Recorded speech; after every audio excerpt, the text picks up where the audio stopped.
அல்லேலூயா. கர்த்தர் தாமே நம்மை ஆசீர்வதிப்பாராக. தொடர்ந்து இந்த நேரத்தில் இம்மட்டும் கர்த்தரை ஆராதிக்கத்தக்கதாய் கர்த்தர் நமக்கு பாராட்டிய இந்த தயவை நினைத்து நம்ம நன்றி செலுத்துவோம். தொடர்ந்து இன்றைய நாளையும் கர்த்தருடைய வார்த்தையை நம்ம கேட்கும்படியாய் கர்த்தர் இந்த நாளில் கொடுத்து இந்த வார்த்தையை ஒப்பு கொடுத்து நம்ம ஜெபிக்கலாம். வாசிக்கிறேன். இன்றைய நாளில் தேவனுடைய வார்த்தையின் தலைப்பு என்னவென்றால், கர்த்தருடைய வார்த்தைக்கு கீழ்ப்படிய ஜாக்கிரதையாயிரு.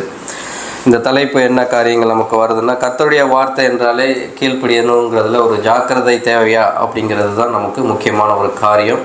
அதனால் கர்த்தருடைய வார்த்தைக்கு கீழ்ப்படிய நம்ம ஜாக்கிரதையாக இருக்கிறது எதுக்கு அவசியம்? அப்படி ஜாக்கிரதையாக இல்லாதனால தான் நம்ம பல சமயங்களில் கர்த்தர் வைத்திருக்கிற ஆசீர்வாதங்களை நம்ம இழக்கிறவர்களாய் காணப்படுகிறோம் என்பதை இந்த நாளிலையும் ஒரு முறை நம்ம நினைவு கூறும்படியாய் கர்த்தர் வேதத்தில் வைத்திருக்கிற சில சாட்சிகளை வைத்து நம்ம ஆராய்ந்து பார்ப்போம். இந்த நாட்களில் நமக்கும் அதில் ஏதாவது குறைகள் காணப்படும் என்றால் அதிலிருந்து நம்ம வளருவதற்கு கர்த்தர் கிருபை தருவாராக. நம்ம தலைகளை தாழ்த்தி நம்ம ஜெபிக்கலாம். ஸ்தோத்திரம் ஆண்டவரே, எங்களை அதிகமாய் நேசிக்கிற எங்கள் நல்ல தகப்பனே, இந்த நல்ல நாளுக்காயமை நாங்கள் நன்றியோடு துதிக்கிறோம், ஸ்தோத்தரிக்கிறோம். கர்த்தர் நீர் நல்லவரும் நன்மை செய்கிறவருமா எங்களுடைய வாழ்க்கையில் இருப்பதனால அப்பா, எங்களுடைய ஆவி ஆத்மா சரீரத்துக்கு அப்பா இரட்சகராய், அப்பா எங்களுடைய ஆத்மா மீட்பராய், அப்பா பரலோக தேவனின் அப்பா ஆண்டவரை தேவனாய் நீங்கள் இருப்பதனால இந்த நாள்லேயும் ஆண்டவரே உம்மை நாங்கள் நோக்கி பார்க்கிறோம். உம்முடைய சத்தியங்களை நாங்கள் அநேக முறை கேட்டிருந்தாலும் அந்த சத்தியத்திற்கு நாங்கள் எங்கள் செவிகளை சாய்ப்பது மாத்திரமல்ல, அந்த செவிகளை சாய்த்து கேட்ட அந்த வார்த்தைகளுக்கு ஆண்டவரே எந்த அளவிற்கு நாங்கள் ஜாக்கிரதை உள்ளவர்களாய் அதற்கு கீழ்ப்படுகிற ஆண்டவரே மனம் எங்களுக்கு இருக்கிறது என்பதை இந்த நேரத்தில் நாங்கள் ஆராய்ந்து பார்க்கிறோம். வேத வார்த்தை ஆண்டவரே மாறுவதில்லை, ஆனால் அதை கீழ்ப்படிவதில்லை. நாங்கள் தான் மாறிக்கொண்டு இருக்கிறோம். அதனால தான் நாங்கள் இழக்க வேண்டிய காரியங்கள் அநேகமாய் காணப்படுகிறது என்பதை இந்த நாளில் நாங்கள் ஆராய்ந்து பார்க்கவும் அப்போ ஆண்டவரே அப்படிப்பட்ட பிள்ளைகளாய் தொடர்ந்து எங்களுடைய வாழ்க்கை இல்லாதபடி கர்த்தர் நீர் விரும்புகிற வண்ணம் எங்களுடைய வாழ்க்கை அமைய கர்த்தனை கிருபை தரணுமா நாங்கள் செபிக்கிறோம். ஆண்டவரே வந்திருக்கிற பிள்ளைகளை கர்த்தர் சமூகத்தில் ஒப்புக் கொடுக்கிறோம். இந்த கேட்கிற சத்தியம் அவருடைய வாழ்க்கையில் பிரயோஜனமுள்ளதாய் காணப்படட்டுமாய் நாங்கள் ஜெபிக்கிறோம்.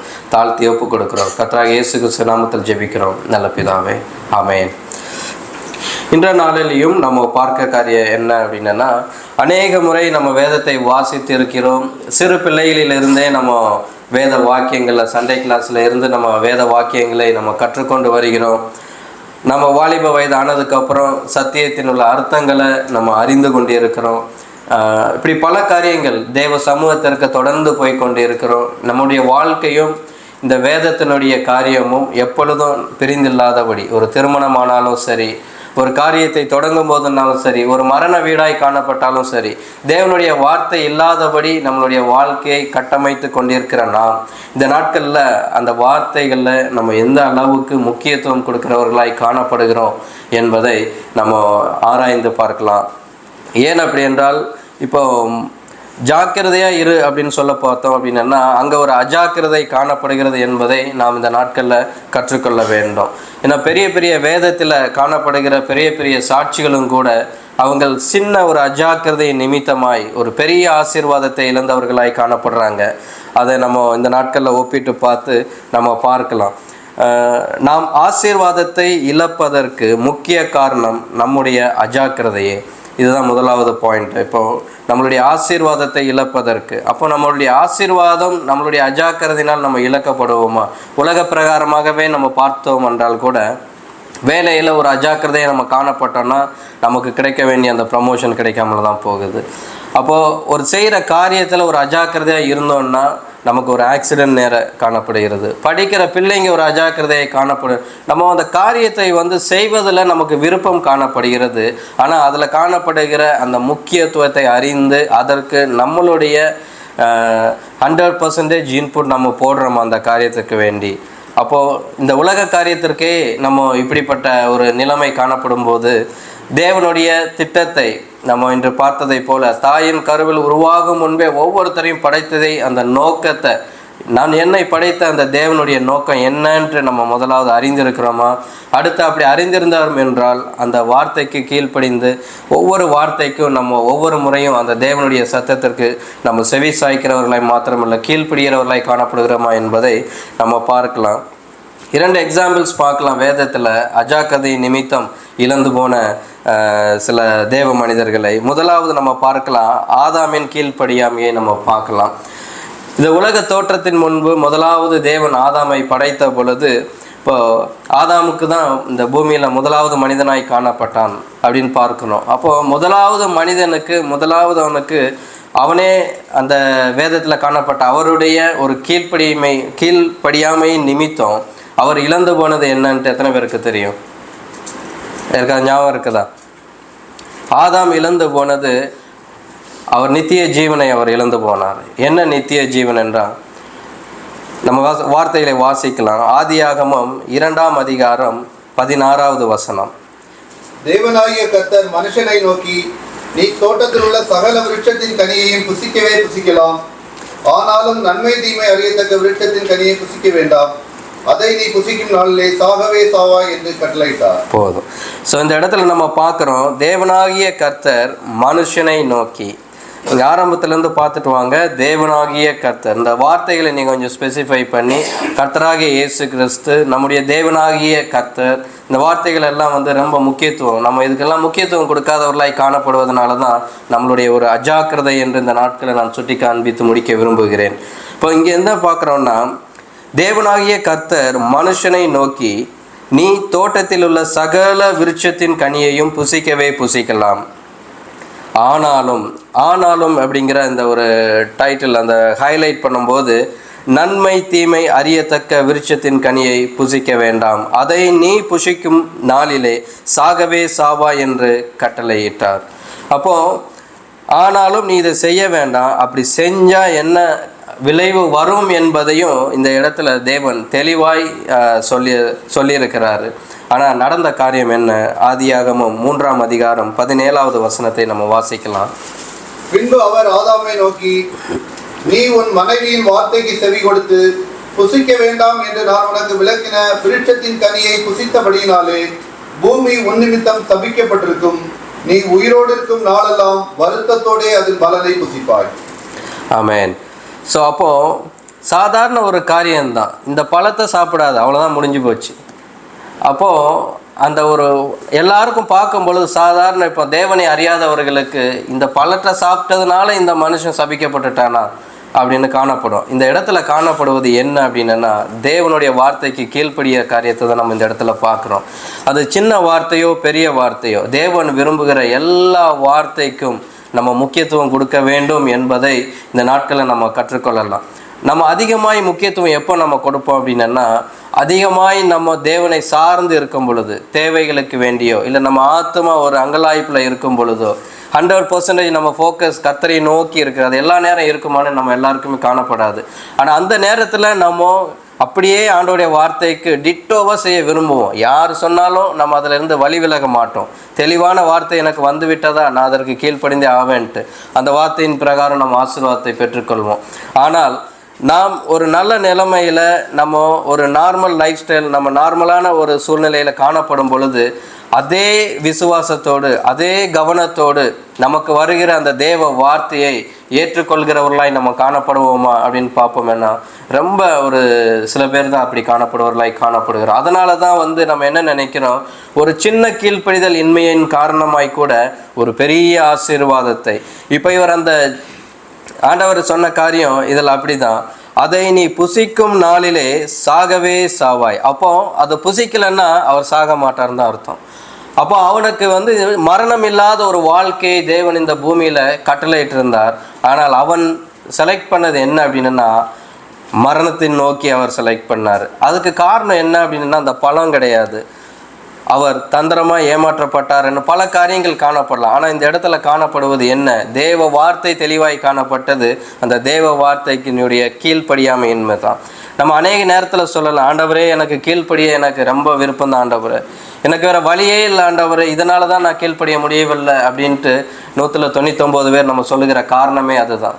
நான் இன்னைக்கு அந்த காரியத்தை செய்யலை அப்படின்னா, நான் அந்த நேரத்தில் இதை இழக்க வேண்டி இருந்திருக்கோம். ஆண்டவரே என்னை மன்னிங்க, நீங்கள் மன்னிச்சிருவீங்க, ஆனால் அந்த இடத்துல அவங்க என்னையை புரிஞ்சிக்கொள்ள மாட்டாங்க. இந்த எக்ஸ்கியூஸ் அப்படிங்கிறதே தேவனுடைய வார்த்தையில் கிடையவே கிடையாது. காரணம் என்னன்னா, காரணங்களை நம்ம ஏன் அடுக்கி கொண்டே போய்கொண்டு இருக்கிறோம் அப்படின்னா, எந்த சூழ்நிலையும் கர்த்தர் என்னை உயர்த்த வல்லவராய் இருக்கிறார் என்பற அந்த ஒரு புரிதல், அந்த ஞானம், அந்த அறிவு நமக்கு காணப்படும் என்றால் நம்ம அப்படி செய்ய மாட்டோம். உடனே கீழ்ப்படியத்தக்கதாய் நம்மளுடைய காரியத்தை செய்ய நம்ம முற்படுகிறவர்களாய் காணப்படுவோம். அடுத்தபடியாக இன்னொரு காரியத்தையும் நம்ம பார்க்கலாம். மோசேயின் வாழ்க்கையிலையும் நம்ம பார்க்கலாம். இப்போ இந்த நாட்களில் இஸ்ரவேல் ஜனங்கள் சொல்வது மோசேயின் தேவன். அப்போது இந்த இடத்துல மோசே எவ்வளோ ஒரு பெரிய பவர்ஃபுல்லான ஒரு ஆளுன்னு நமக்கு தெரியும். வேதத்தில் ஒரு முக்கியமான ஒரு ஆள், கர்த்தருக்கு மிகவும் பிரியமுள்ள ஒரு ஆளாய் காணப்படுகிறார் மோசே. அப்படி இருந்தும் அந்த மோசேயினுடைய ஒரு சின்ன விஷயம், இப்போ இதில் கூட தெளிவாய் காணப்பட்டது, கட்டளையாய் காணப்பட்டது ஆதாமுக்கு, நீ புசிப்பாய் என்றால் நீ சாகவே சாவா என்று. இந்த இடத்துல கட்டளை ஒன்றும் சொல்லப்படவே இல்லை, ஒரு சாதாரண விஷயம். அதை பார்த்து பேசு, கண்மலையை பார்த்து பேசுன்னு சொன்ன காரியம். அப்போது இவர் என்ன செஞ்சுக்கிறாரு, இந்த உலக வாழ்க்கையில் ஒரு முறை கர்த்தர் இப்படி தான் என்னை செய்ய சொன்னார் என்று அவன் நம்பிக்கொண்டு அதே காரியத்தை திரும்பியும் அவரோட பாணியில், கர்த்தர் சொன்ன பாணியில் செய்யாமல் அவரோட பாணியில் அடிக்க சொல்கிற இடத்துல பேசினார் அப்படின்னு பார்க்கும் பொழுது நம்ம காரியங்கள் நம்ம வாசிக்கலாம். அந்த காரியத்தை என்னாகமம் 20வது அதிகாரம் 7வது வசனம் 8வது வசனம் 12வது வசனம் வரைக்கும். என்னாகமம் 20 7லிருந்து 12 வரைக்கும். கர்த்தர் மோசேயை நோக்கி, நீ கோலை எடுத்துக்கொண்டு நீயும் உன் சகோதரனாகிய ஆரோனும் சபையோரை கூடி வர செய்து அவர்கள் கண்களுக்கு முன்னே கண்மலையை பார்த்து பேசுங்கள். அப்பொழுது அது தன்னிடத்தில் உள்ள தண்ணீரை கொடுக்கும். இப்படி நீ அவர்களுக்கு கண்மலையிலிருந்து தண்ணீர் புறப்பட பண்ணி சபையாருக்கும் அவர்கள் மிருகங்களுக்கும் குடிக்க கொடுப்பாய் என்றார்.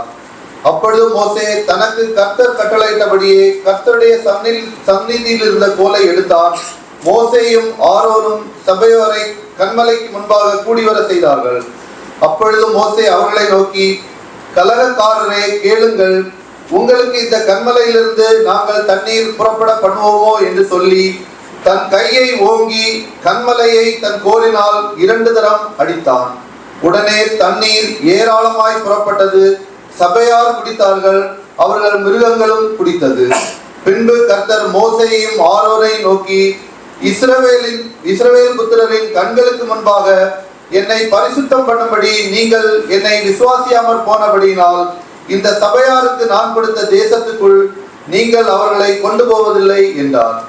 இங்கே இஸ்ரவேல் புத்திரர் கர்த்தரோட வாக்குவாதம் பண்ணினதினாலும் அவர்களுக்குள்ளே அவருடைய பரிசுத்தம் விளங்கினதினாலும் இது மேரிபாவின் தண்ணீர் எனப்பட்டது. ஸோ இந்த இடத்துல நம்ம பார்க்குறோம், கர்த்தர் கொடுத்த கட்டளையை நம்ம பார்க்குறோம். கண்மலைக்கு முன்னே கண்மலையை பார்த்து பேசுங்கள் என்ற ஒரு கட்டளை இந்த இடத்துல மோசேவுக்கு வருகிறது. அப்போது நம்ம பார்க்கலாம், இங்கே இருக்கிற மோசேயுடைய சிச்சுவேஷன் வந்து ரொம்ப மோசமாக காணப்படுகிறது அப்படின்ட்டு. ஏன் அப்படின்னா, ஜனங்கள் வந்து அவரை ரொம்ப டார்ச்சர் பண்ணிக்கிட்டு இருக்கிறாங்க, அவரை அவிசுவாசத்தில் கொண்டு போகிற காரியங்களாய் காணப்படுறாங்க. ஒரு இகழ்ச்சியாய் பேசிக்கொண்டு வாக்குவாதங்களில் காணப்படும் பொழுது ஒரு நார்மலான ஒரு மனிதனாய் காணப்படுகிற மோசே அந்த இடத்துல ரொம்ப டிஸ்டர்ப் ஆகிறாரு. அப்பொழுது மோசே தனக்கு கர்த்தர் கட்டளையிட்டபடியே கர்த்தருடைய சந்நிதியில் இருந்த கோலை எடுத்தான். அப்போது இந்த இடத்துல என்ன காணப்படுகிறது என்று நம்ம பார்க்கும் பொழுது, அப்போது கர்த்தர் சொன்னார், நீ கோலை எடுத்துக்கொண்டு அப்படின்னு சொன்னார். அதை கரெக்டாக செஞ்சார். அப்போது கோலை எடுத்துக்கொண்டுன்னு சொன்ன வார்த்தையின் பிரகாரம் அவர் அந்த வார்த்தைக்கு கீழ்ப்படிந்தவராய் காணப்பட்டார். ஆனால் அடுத்து அவர் செஞ்ச காரியம் என்னன்னா, நம்ம அதை பார்த்து பேச சொன்னார். ஆனால் அவர் என்ன செஞ்சார், கண்மலையிலிருந்து நாங்கள் புறப்பட போனோன்னு அந்த கண்மலையை அவர் ஓங்கி கண்மலையை தன் கோலினால் 2 தரம் அடித்தான். அப்போது இந்த 2 தரம் அப்படிங்கிற அந்த ஸ்பெசிஃபிகேஷன் நம்ம பார்த்தோம் அப்படின்னா துல்லியமாய் சொல்லப்பட்டிருக்கும். காரணம் என்ன அப்படின்னா, அவன் கோலை எடுத்துக்கொண்டு கண்மலையை பார்த்து பேசுன்னு சொன்ன உடனே இவர் 2 தடவை அடிக்கிறார். அந்த இடத்துலையும் இந்த கலகத்தினுடைய எஃபெக்ட் இவர்கிட்ட இருந்து வருது. இவருடைய கோபம் அங்கே வெளிப்படுவதை நம்ம பார்க்குறோம். அடுத்த காரியம் என்ன அப்படின்னா, இந்த இடத்துல அற்புதம் நடக்கவில்லையா என்று பார்ப்போம் என்றால் இல்லை, அற்புதமும் நடந்தது. கர்த்தர் சொன்னபடியே நடந்தது. ஆனால் இவன் கர்த்தர் சொன்னபடி செய்யவில்லை. ஆனாலும் கர்த்தர் ஜனங்களுக்கு முன்பாய் இவனுக்கிட்ட சொன்ன காரியத்தை நிறைவேற்றினார். ஆனால் அந்த கான்சிக்வன்ஸை அவர் சீரியஸாக எடுக்கலை. அதுக்கப்புறம் நம்ம பார்க்குறோம் அவருக்கு எதனால் தண்டனை வந்தது அப்படின்ட்டு. உபாகமம் 32:48 49 உபாகமம் 32:48 52 வரைக்கும் வாசிக்கலாம். அந்த நாளில் தானே கர்த்தர் மோசேயை நோக்கி, நீ எரிகோவுக்கு எதிரான மோவாப் தேசத்தில் உள்ள இந்த அபாரிம் என்னும் மலைகளில் இருக்கிற நேபோ பர்வதத்தில் ஏறி நான் இஸ்ரவேல் சந்ததியாருக்கு காணியாட்சியாக கொடுக்கும் கானான் தேசத்தை பார். நீங்கள் சீன் வனாந்தரத்தில் உள்ள காதேசிலே மேரிபாவின் தண்ணீர் சமீபத்தில் இஸ்ரவேல் புத்திரருக்குள்ளே என்னை பரிசுத்தம் பண்ணாமல் அவர்கள் நடுவே என் கட்டளைகளை மீறினதினாலே உன் சகோதரனாகிய ஆரோன் ஓர் என்னும் மலையிலே மரித்து தன் ஜனத்தாரிடத்தில் சேர்க்கப்பட்டது போல நீயும் ஏறப்போகிற மலையிலே மரித்து உன் ஜனத்தாரிடத்தில் சேர்க்கப்படுவாய். நான் இஸ்ரவேல் புத்திரருக்கு கொடுக்க போகிற எதிரே இருக்கிற தேசத்தை நீ பார்ப்பாய், ஆனாலும் அதற்குள் நீ பிரவேசிப்பதில்லை என்றார். ஸோ எவ்வளோ ஒரு முக்கியமான ஒரு காரியமாக பார்க்குறோம்.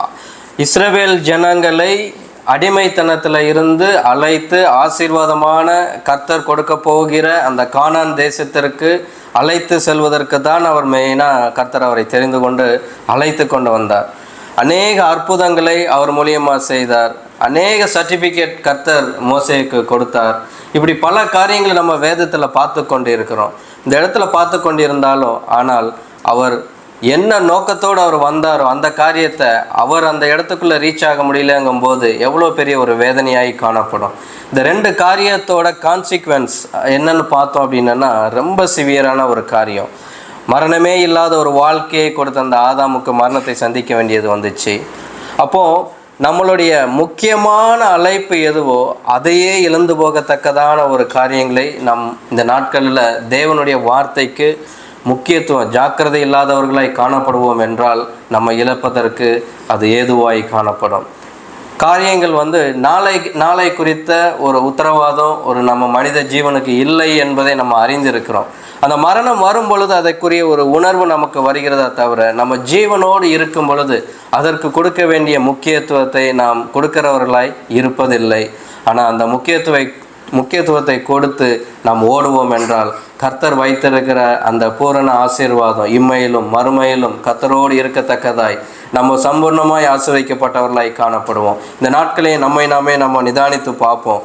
எப்படிப்பட்ட ஒரு சூழ்நிலையில் நம்ம காண்கிறோம். இப்போ தனிமையில் சில நேரங்கள்லாம் இருந்து நம்ம பார்த்தோம் அப்படின்னா அந்த ரிலேஷன்ஷிப்பை விட்டுருங்க, தாய் தகப்பனை நீங்கள் விட்டுருங்க, மனைவியை விட்டுருங்க, தகப்பனை விட்டுருங்க, பிள்ளைகளை விட்டுருங்க. நீங்கள் தனிமையில் உங்கள் ஆத்மா உங்களோடு நீங்கள் கொஞ்சம் நேரம் தனிமையிலேருந்து நீங்கள் பேசி பார்த்துட்டு உங்கள் ஆத்மாவையும் கர்த்தருடைய வார்த்தையோடு நீங்கள் ஒப்பிட்டு பாருங்கள். எப்படிப்பட்ட மனநிலைமையில் உங்கள் ஆத்மா இருக்குது, எவ்வளோ காயப்பட்டு இருக்குது, எந்த அளவுக்கு வீக்காக இருக்குது அப்படின்ற காரியத்தை நீங்கள் உங்கள் ஆத்மா செய்ய வேண்டிய அந்த காரியத்தை செய்யலை அப்படின்னா அதற்குரிய இழப்பை சந்தித்தே ஆக வேண்டும். எல்லாரும் ஹார்ட் அட்டாக் நீங்கள் கேள்விப்பட்டிருப்பீங்க. ஹார்ட் அட்டாக்கில் பல வகைகள் உண்டு. இரத்த குழாய்கள் அடைப்பை நிமித்த வர்ற ஹார்ட் அட்டாக் உண்டு. மேஜராக காணப்படுகிற காரியம் இந்த நாட்களில் அதுதான் காணப்படுகிறது. இரத்த குழாய்கள் சுருங்கி வர்றதுனால வர்ற ஹார்ட் அட்டாக் நிறைய உண்டு. அதுவும் இந்த நாட்களில் ஸ்ட்ரெஸ்னால் வந்து கொண்டு தான் இருக்குது.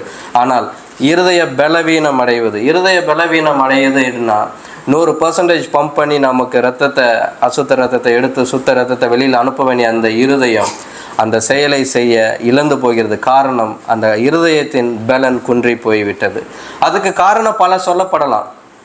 ஆனாலும் இந்த இடத்துல என்ன சொல்ல வரோம்னா இந்த நாட்களில் நம்மளுடைய ஆத்மாவும் பலன் குன்றி போய் விடுகிற சூழ்நிலையில் காணப்படுவோம் என்றால் இந்த நாட்களில் என்ன காணப்படுதுன்னா பிசாசானவன் ஈஸியாக அந்த இடத்துல நம்ம ஏமாற்றுகிறவனாய் காணப்படுவோம். அப்போது நம்ம என்ன செய்ய வேண்டும் இந்த நாட்களில் அப்படின்னு பார்த்தோம் அப்படின்னா தேவனுடைய ஒவ்வொரு வார்த்தையும் கருத்தாய் நம்ம கீழ்ப்படிய கற்றுக்கொள்ளுகிறவர்களாய் காணப்பட வேண்டும்.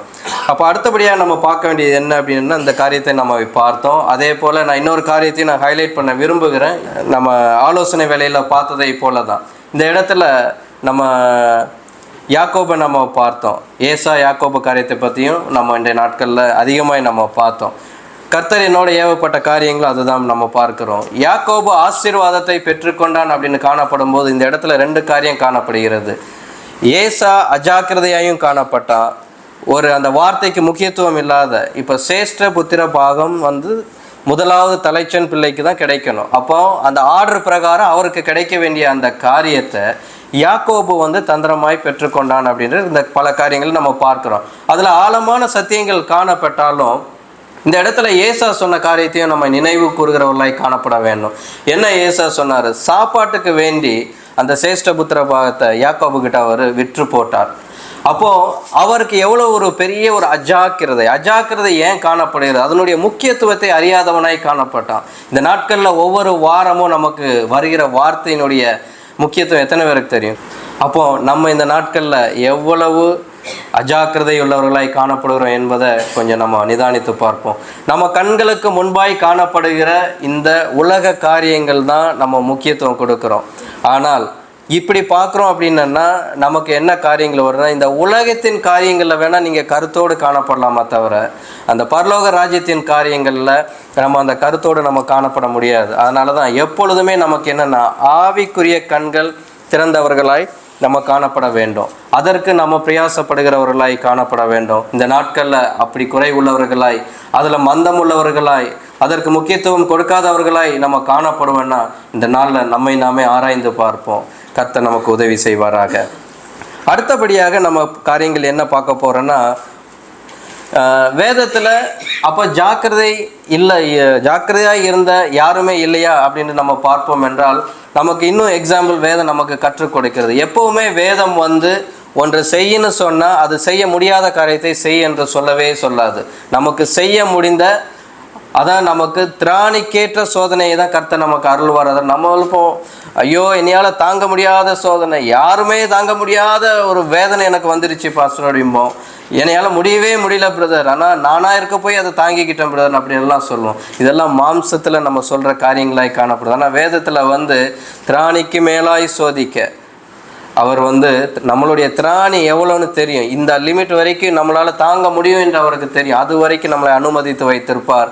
அதுக்கப்புறமும் நம்மளை கைவிடுகிற தேவன் இல்லை. அவர் இறங்க வேண்டிய இடத்துல நம்மை உயர்த்துகிற தேவனாய் காணப்படுவார். இந்த இடத்துல நம்ம பார்க்க போகிறோம், தேவ வார்த்தைக்கு ஜாக்கிரதை உள்ளவனாய் காணப்பட்ட பவுல் அப்படின்ற ஒரு தலைப்பில் நம்ம பவுலை குறித்து சில காரியங்களை நம்ம பார்க்குறோம். பவுலை குறித்து நம்ம அநேகருக்கு அறியும், நம்ம தெரிந்து வைத்திருக்கிறோம். சவுலாய் காணப்பட்டவர், இயேசு கிறிஸ்துவை விசுவாசிக்கிற, இயேசு கிறிஸ்துவை தேவன் என்று விசுவாசிக்கிற, சுவிசேஷமாய் அறிவிக்கிற அநேக தேவ ஊழியர்களை, கிறிஸ்தவர்களை கொலை செய்யத்தக்கதான அத்தாரிட்டி பெற்ற ஒரு மனிதனாய் காணப்பட்டார். இப்போ பவுலோட குவாலிட்டி என்னன்னு பார்த்தோன்னா, வேதத்தை கற்று தேர்ந்தவர், ரோமனுக்கு ரோமனாய் காணப்பட்ட ரோமன் சிட்டிசன், இஸ்ரவேலனுக்கு இஸ்ரவேலனாய் காணப்பட்ட யூத சிட்டிசன். அப்போது அவரோட சர்டிஃபிகேட்டை பார்த்தோம் அப்படின்னா ரொம்ப பெரிய சர்டிஃபிகேட்ஸ். அவர் எல்லாத்துக்கும் தகுதி உள்ளவர். நியாயப்பிரமாணம் அனைத்திற்கும் கீழ்ப்படிந்து, ஒன்றுக்கு கூட கீழ்ப்படியாது காணப்படலை. எல்லாத்துக்கும் நியாயப்பிரமாணத்துக்கு கீழ்ப்படிந்த ஒரு பர்ஃபெக்ட் ஒரு ஹியூமன் பீயிங்காக, ஒரு தேவ நம்பிக்கை உள்ளவனாய் காணப்பட்ட அந்த பவுலை தேவன் சந்திக்கிற விதம், அவர் போகிற பாதை இது கிடையாது, சரியில்லை, உன் நம்பிக்கை வீண்னு சொல்கிறாரு அந்த இடத்துல ஆண்டவர். அப்போ அவருடைய கீழ்ப்படிதல் எப்படிப்பட்டதாய் காணப்படுகிறது? இதுதான் ரொம்ப ரொம்ப ஒரு முக்கியமான விஷயம்.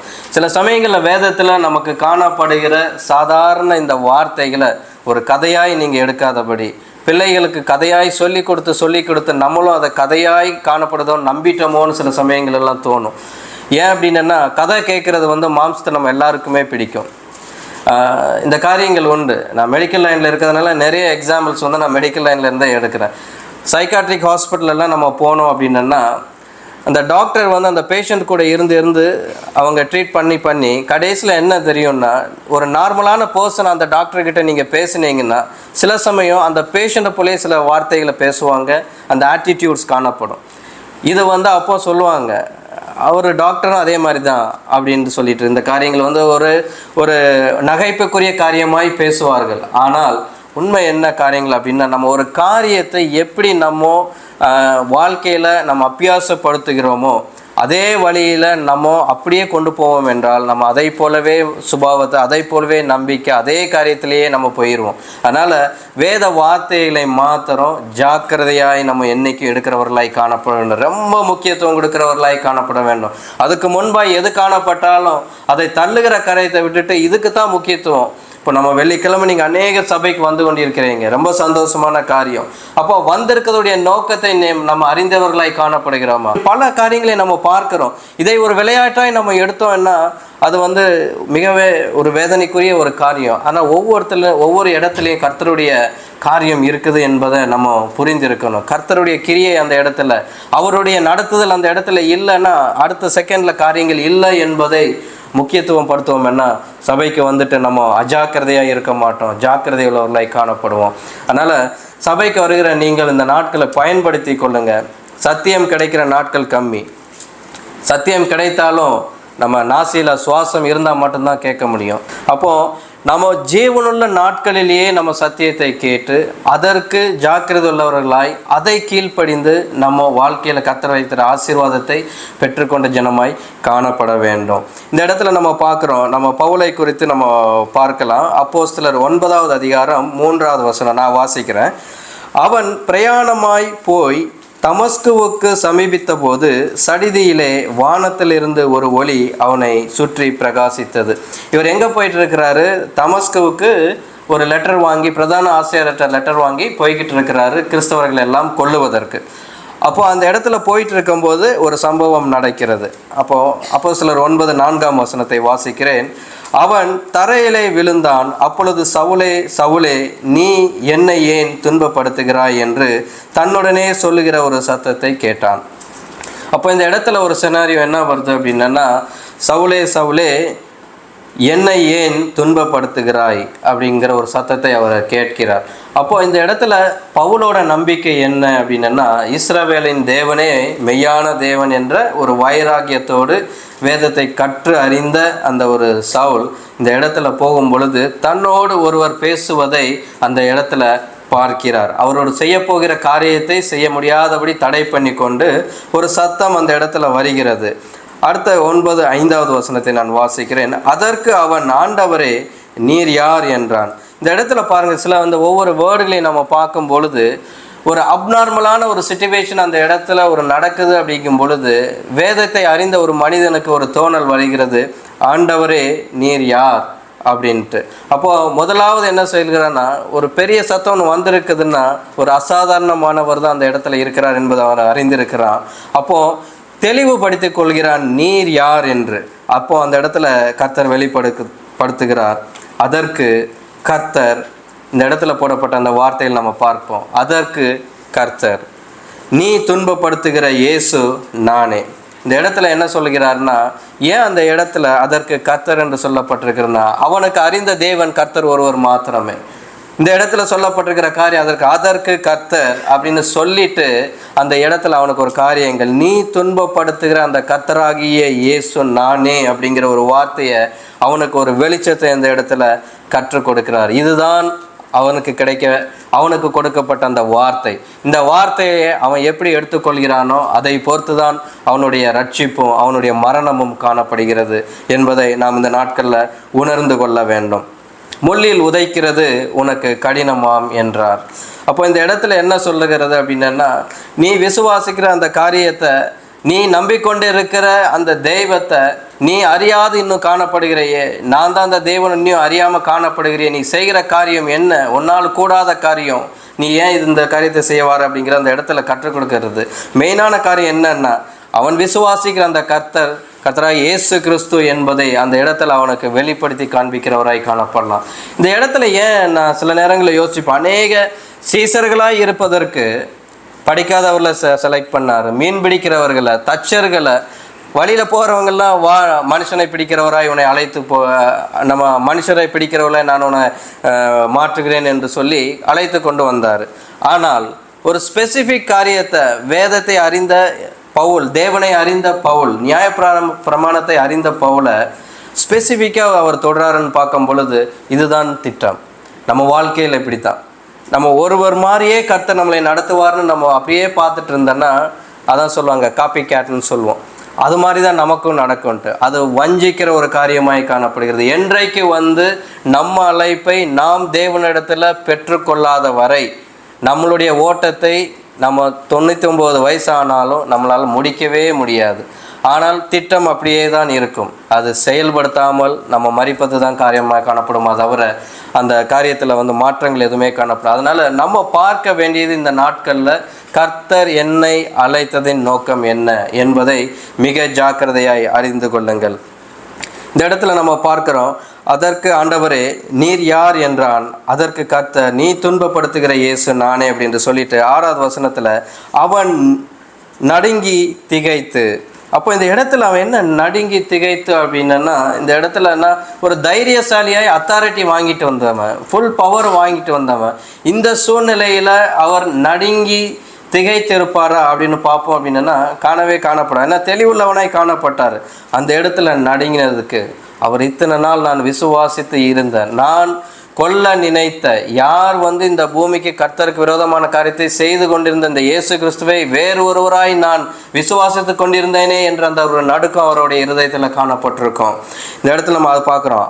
ஆண்டவரே நான் என்ன செய்ய சித்தமாய் இருக்கிறீர் என்றான். உடனே பாருங்க அவருடைய காரியங்கள். அப்போ அந்த மனுஷனோட ஒரு இருதயம் எப்படி காணப்பட்டிருக்கும். இவ்வளோ பெரிய ஒரு நம்பிக்கையில் இருந்த ஒரு முதலாவது ஸ்தானத்தில் இஸ்ரவேல் ஜனங்களுக்கு வேதத்தில் பண்டிட் வாங்கின நான் என்னுடைய நம்பிக்கையை ஒரு நேரத்தில் இந்த இயேசுதான் கர்த்தர் என்று இவர் சொல்லி ஒரு நிமிஷத்தில் என் நம்பிக்கையை உடைத்து விட்டாரு. அப்போது இத்தனை நாள் ஒரு மாயமான ஒரு வாழ்க்கையை தான் நான் வாழ்ந்துட்டு இருந்தேனா அப்படின்ட்டு அவர் கூட நினைத்து இருக்கலாம். அவர் அந்த இடத்துல அப்படி நினைத்திருக்க மாட்டார். காரணம் என்னென்னா, அப்படி நினைத்திருந்தார் இந்த நேரத்தில் இயேசு கிறிஸ்துவை ஏற்றுக்கொண்டிருக்க மாட்டார். அந்த இடத்துல அவர் உடனே கீழ்ப்படிந்த காரியத்தை நம்ம பார்க்கிறோம். அந்த இடத்துல நம்ம என்ன பார்க்கிறோம் அப்படின்னா, ஆண்டவரே நான் என்ன செய்ய சித்தமாக இருக்கிறீர் என்றான். உடனே தன்னை சப்மிட் பண்ணுகிறான். மறு பேச்சுக்கே இல்லை. இந்த கீழ்ப்படிதலை தான் இந்த நாட்களில் கர்த்தராகிய இயேசு கிறிஸ்து நம் ஒவ்வொரு இடத்துலையும் அவர் எதிர்பார்த்து கொண்டிருக்கிறவராய் காணப்படுகிறார். எத்தனை பேரை விசுவாசிக்கிறீங்க? ஆமாம், உற்சாகமாய் காணப்படுங்க.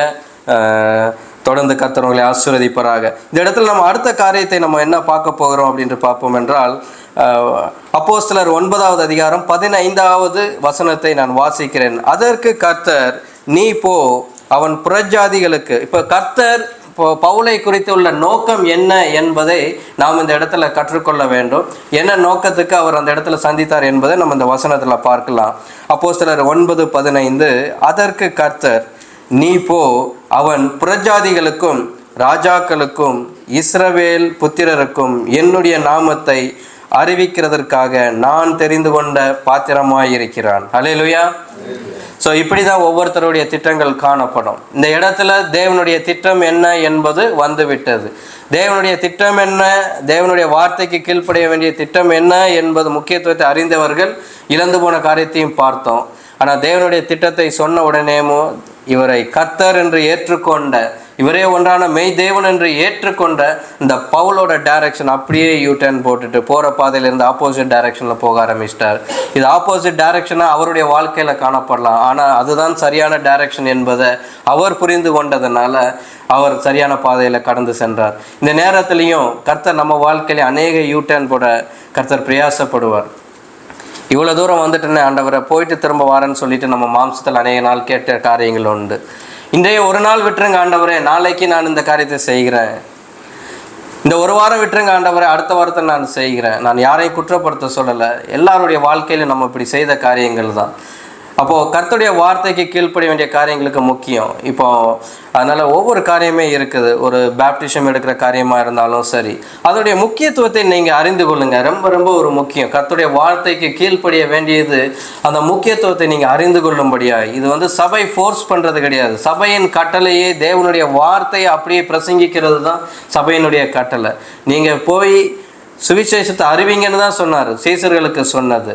கர்த்தரை ஏற்றுக்கொண்டவர்களுக்கு நீங்கள் ஞானஸ்தானம் கொடுங்க என்று ஆண்டவர் சொன்ன அந்த அதே கட்டளை தான். அதை எப்படி கொடுக்க வேண்டும் என்பதை அவர் நிறைவேற்றி காண்பித்த தேவனாய் காணப்பட்டார்.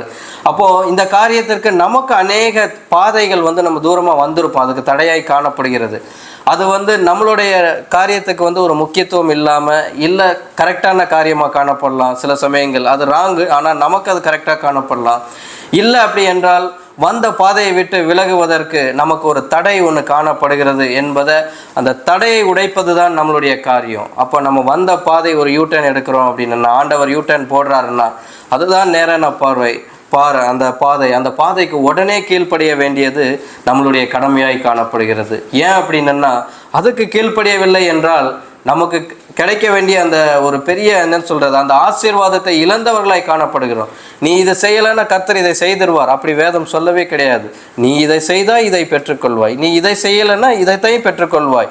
வேத வார்த்தை பெர்ஃபெக்டாக கட்டளையில் தெளிவாய் வேத வார்த்தைகள் காணப்படுகிறது. ஆனால் எடுத்துக்கொள்கிற நம்ம கையில் தான் அது இருக்கிறது. நான் எதை சூஸ் பண்ணி கொள்கிறேன், அதுதான் ரொம்ப ஒரு முக்கியமான காரியம். உலக காரியங்களில் வந்து நம்ம அநேக ஒரு ட்ரெஸ் எடுக்க போனாலும் வந்து பர்ஃபெக்டாக நம்ம சூஸ் பண்ணிக்கிட்டு இருக்கிறோம். ஒரு ஃபுட்டு சாப்பிட போனாலும் இதை வேணும்னு சொல்லி நம்ம ரசித்து நம்ம அதை சூஸ் பண்ணிக்கிட்டு இருக்கிறோம். அநேக காரியங்களை நம்ம லைஃப்பில் இந்த உலக பிரகாரமான காரியங்களுக்கு நம்ம விரும்பி விரும்பி சூஸ் பண்ணுறோம். ஆனால் வேதத்தின் காரியங்களை நம்ம எப்படி சூஸ் பண்ணுறோம், அது ரொம்ப முக்கியம். அதற்கு நம்ம ஜாக்கிரதை உள்ளவர்களாய் காணப்பட்டால் மாத்திரம்தான் வேத வார்த்தையை நம்ம பெர்ஃபெக்டாக சூஸ் பண்ணுகிறவர்களாய், அப்படியே கீழ்ப்படுகிறவர்களாய் நம்ம காணப்பட முடியும். அடுத்தபடியாக காணப்படுகிற இந்த தடைகளுக்கு ஒரு காரணமாய் சில காரியங்கள் காணப்படும். அப்போ அந்த சில காரியங்களை வந்து நம்ம இந்த இடத்துல நம்ம பார்க்கலாம். முதலாவது, மாம்ச சிந்தைக்கு முக்கியத்துவம் கொடுக்கும் பொழுது பரலோக ராஜ்யத்தை இழந்து விடுகிறோம். எத்தனை பேருக்கு இது ஒத்துக்கொள்ள முடியுது? மாம்ச சிந்தைக்கு முக்கியத்துவம் கொடுக்கும் பொழுது பரலோக ராஜ்யத்தை இழந்து விடுகிறோம். விசுவாசிக்கிறீங்களா? இதை காரியம் உண்டு. காரியம் என்ன அப்படின்னா, மாம்ச சிந்தை அப்படிங்கிறது நமக்கு இஷ்டப்பட்ட காரியத்தில் நம்ம முக்கியத்துவம் கொடுக்கும் பொழுது தேவனுடைய வார்த்தையை நம்ம தள்ளுகிறவர்களாய் காணப்படுகிறோம். அது நம்ம மனசாட்சிக்கு தெரியும். நம்ம கேட்டால் நம்மை ஆராய்ந்து பார்த்தா நமக்கே தெரியும். நம்ம நோன்னு சொல்ல முடியாது. இங்கே நிற்கிற நானில் இருந்து எல்லாருமே இந்த காரியத்தில். ஆனால் உங்களோட பர்சன்டேஜ் அதுதான் முக்கியம். எந்த அளவுக்கு நீங்கள் தள்ளுறீங்க, எதை முக்கியம் என்பதை கர்த்தர் வைத்திருக்க நீங்கள் தள்ளுறீங்க. எப்படி ஆதாம் வந்து நித்திய ஜீவனை தள்ளுவதற்கு அவன் தைரியப்பட்டான், ஒரு சின்ன ஒரு காரியத்துக்கு வேண்டி எப்படி அவன் தள்ளுவதற்கு முற்பட்டான். மோசே அவனுடைய கனவே கானான் தேசத்துக்குள்ள ஜனங்களோடு அவன் போக வேண்டிய ஒரு காரியம். அப்போ அந்த காரியத்தை எப்படி அவன் இழந்து போனான் பார்க்கும்போது சாதாரண ஒரு காரியமாக இருக்குதா? அப்போது பேசணும் சொல்ல இடத்துல அடி. ஸோ இதுதான் ஒரு சின்ன விஷயமாக தான் காணப்படும். ஆனால் இழந்து போகிற அந்த காரியத்தோட சிவியாரிட்டியை வந்து நம்ம பார்க்க மாட்டோம். நிறைய பேர் வேலை செய்யும் பொழுது நம்ம கேட்டிருக்கிறோம், பிரதர் இந்த ஒரு போல்ட்டு தான் பிரதர் அந்த இடத்துல ப்ராப்ளமாக இருந்திருக்குது, அதனால் மொத்தம் போயிடுச்சு பிரதர் அப்படிம்பாங்க. அந்த ஒரு செகண்டில் தான் பிரதர் இது எல்லாமே நடந்து போச்சுன்னு சொல்லுவோம். இதுக்கு பேர் தான் அஜாக்கிரதை. அந்த ஒரு செகண்டும் வந்து ஜாக்கிரதை உள்ளவர்களாய் காணப்படலாம், நம்ம காணப்படணும். அந்த மிஸ்டேக் நடக்காமல் இருக்கணும்னா இந்த இடத்துல நம்ம என்ன பார்க்க போகிறோம் என்றால், இயேசு கிறிஸ்துவை யார் என்று அறியாது இருப்பதும் மற்றும் அறிய முற்படாமல் இருப்பதுமே நம்மளுடைய மாம்ச சிந்தைக்கு ஒரு முக்கியமான காரணமாய் காணப்படுது. இந்த மாம்சம் வந்து இயேசு கிறிஸ்துவை வந்து அறிவதற்கு, எதுக்கு இந்த காரியம் நான் சொல்ல விரும்புகிறேன் என்றால், தேவனை அறிந்தவனாய்தான், கர்த்தரை அறிந்தவனாய்தான் பவுல் காணப்பட்டான். ஆனால் இந்த இடத்துல அந்த கர்த்தரை தான் அவன் துன்பப்படுத்துகிறான் என்பதை அறியாது காணப்பட்டான் அல்லவா? அதே போல தான் நாம் வேதத்தை கற்று தெரிந்து நியாயப்பிரமாணத்தை என்னன்னு சொல்கிறது, கரைச்சி குடித்தவர்னு சொல்லுவாங்க இல்லையா ஒரு சொல் வாக்கில், இப்படி பெர்ஃபெக்டாக கண்ணை மூடிட்டு வசனத்தை சொல்கிறாள். இந்த இடத்துல இந்த அத்தியாகம் இருக்குது, இதனுடைய பொருள் இதுதான் என்று அந்த அளவுக்கு கற்றுக்கொண்ட கபாலியன் என்கிற அந்த வேத பண்டிதருடைய அருகாமையில் இருந்து நற்சாட்சி பெற்ற ஒரு வேத பண்டிதனாய் காணப்பட்ட பவுலுக்கு இந்த இயேசு கிறிஸ்து தான் கர்த்தர் என்பதை தன் கண்களில் காண முடியாது காணப்பட்டது இல்லையா? அந்த தடை என்னன்ட்டு அவருக்கு தான் தெரியும், நமக்கு தெரியாது. ஆனால் இந்த இடத்துல நமக்கு இந்த நாட்களில் காணப்படுகிற தடையாய் கர்த்தராகிய இயேசு கிறிஸ்து தான் காணப்படுகிறார் என்பதை நம்ம ஆராய்ந்து பார்க்கணும். அப்போது இந்த இடத்துல நம்ம என்ன பார்க்குறோம், இயேசு கிறிஸ்துவை யார் என்று அறியாது இருப்பதும் மற்றும் அறிய முற்படாமல் இருப்பதும். அறியாமல் இருக்கிறதுங்கிறது நம்ம இந்த நாட்களில் அறிந்திருக்கிறோம். கர்த்தராகிய இயேசு கிறிஸ்து யார் என்பது நம்ம ஒவ்வொருத்தருக்கும் தெரியுமா? அவங்க எல்லாருக்கும் அவர் மூலியமாக தான் நம்ம ஞானஸ்தானம் பெற்றோம், கர்த்தரை நம்ம விசுவாசித்த வந்திருக்கிறோம். ஆனால் அவர் எப்படிப்பட்டவர், அவர் ஒன்றான மெய் தேவனாய் இருக்கிறார் என்பதை நம்ம அறிய முற்பட்டிருக்கிறோமா என்பது தான் இந்த நாட்களில் மிக முக்கியமான காரியம். இப்போ ஒரு காரியத்தை குறித்து ஒரு ஸ்பெசிஃபிகேஷன் நம்ம சொல்ல போனோம்னா, அந்த ஒரு ஒரு ஒரு மெஷினரியை நம்ம பற்றி பேசணும் அப்படின்னா, இல்லை ஒரு ஹார்ட்டோ இல்லை ஒரு லங்ஸோ சொன்னோன்னா, இதுக்கு பேர் லங்ஸ், அவ்வளோதான். அப்போ அந்த லங்ஸோட செயல், அந்த லங்ஸோட வேலை என்ன, அந்த லங்ஸோட முக்கியத்துவம் என்ன, அந்த லங்ஸ் என்னதுக்கு முக்கியம் அப்படின்னு இப்படி ஒவ்வொரு காரியத்துக்கு மேல் நம்ம போகிறதுக்கு பேர் தான் ஸ்டடி. அப்போது இந்த இடத்துல இயேசு கிறிஸ்து தான் ஒரு தடைக்கல்லாய் இந்த பூமியில் காணப்படுகிறார் என்று வேதம் சொல்லுகிறதுன்னா, அப்போ அந்த தடை என்ன, அப்போ அவரை தடையில்லாது விசுவாசிப்பதற்கு நாம் என்ன செய்ய வேண்டும் என்பதை புரிந்து கொள்ள வேண்டும் என்பதை தான் நம்ம பார்க்கிறோம். ஆனால் சரியான மெய் தேவனை அறிந்து கொண்ட இந்த கர்த்தர் என்பவர் இயேசு கிறிஸ்து என்று அறிந்து கொண்ட இந்த பவுல் அதுக்கப்புறம் அவர் என்ன சொல்கிறார் என்றால் நம்ம இந்த காரியங்களை வாசிக்கலாம். அறிவுரையாய் கொரிந்து சபைக்கு அவர் எழுதுகிறதை நம்ம பார்க்கிறோம். வாசிங்க 1 கொரிந்தியர் 10ஆம் அதிகாரம் 1வது வசனத்தில் இருந்து 11வது வசனம் வரைக்கும். 1 கொரிந்தியர் 10. சகோதரரே, நீங்கள் எவைகளை அறிய வேண்டும் என்றிருக்கிறீர்கள் என்றால், நம்முடைய பிதாக்கள் எல்லாரும் மேகத்துக்கு கீழாய் இருந்தார்கள், எல்லாரும் சமுத்திரத்தின் வழியாய் நடந்து வந்தார்கள், எல்லாரும் மோசைக்குள்ளாக மேகத்தினாலும் சமுத்திரத்தினாலும் ஞானஸ்தானம் பண்ணப்பட்டார்கள், எல்லாரும் ஒரே ஞான போஜனத்தை புசித்தார்கள், எல்லாரும் ஒரே ஞான பானத்தை குடித்தார்கள். எப்படியெனில் அவர்களோட கூட சென்ற ஞான கண்மலையின் தண்ணீரை குடித்தார்கள். அந்த கண்மலை கிறிஸ்துவே. அப்படி இருந்தும் அவர்களில் அதிகமான பேர்களிடத்தில் தேவன் பிரியமாய் இருந்ததில்லை. ஆமாம், ஒரு நிமிஷம். ஸோ இந்த இடத்துல நம்ம என்ன பார்க்குறோம் அப்படின்னா, இந்த பவுல் என்ன அவருக்கு கொடுக்கப்பட்ட காரியமாய் நம்ம அவருக்கு பார்த்தோம் அப்படின்னா, அப்போஸ்தலர் 9:15 நம்ம ஏற்கனவே வாசித்தோம். அதற்கு கர்த்தர், நீ போ, அவன் புறஜாதிகளுக்கும் ராஜாக்களுக்கும் இஸ்ரவேல் புத்திரருக்கும் என்னுடைய நாமத்தை. அவருக்கு 3 டைப் ஆஃப் ஊழியங்கள் கர்த்தர் அங்கே கொடுக்கிறாரு. புறஜாதிகள், தேவனை அறியாதவர்களுக்கு சுவிசேஷம் சொல்லுவதற்கு. அடுத்து ராஜாக்கள், ஆளுகை செய்கிறவர்களுக்கு சுவிசேஷம் சொல்லுவதற்கு. அடுத்தபடியாக இஸ்ரவேல் புத்திரருக்கும். அப்போது இவருக்கு ஸ்பெசிஃபிக் டைட்டில், ஒரு அழைப்பு கர்த்தர் இவருக்கு கொடுத்துருக்கிறார். அப்போ ஒவ்வொரு இடத்துலையும் கர்த்தரை சரியாய் சொல்லி கொடுப்பது. இப்போ நான் ஒரு இந்து மார்க்கத்திலேருந்து வந்த ஆள் தான். நான் நாமெல்லாம் போடுவேன் அந்த வயசில், பெரிய ஸ்டேஜ்லலாம் ஏறி நாங்கள் கிராண்டாக சில காரியங்களெல்லாம் நான் பண்ணுவேன். அப்போ என் பேர்லேயே ஒரு சாமியோட அந்த இதெல்லாம் வரும் காரியங்கள். நான் இப்போ என்ன சொல்ல வரேன் அப்படின்னு, நான் இங்கே குறித்து மதத்தை குறித்து நான் பேசவில்லை, என்னுடைய நம்பிக்கை.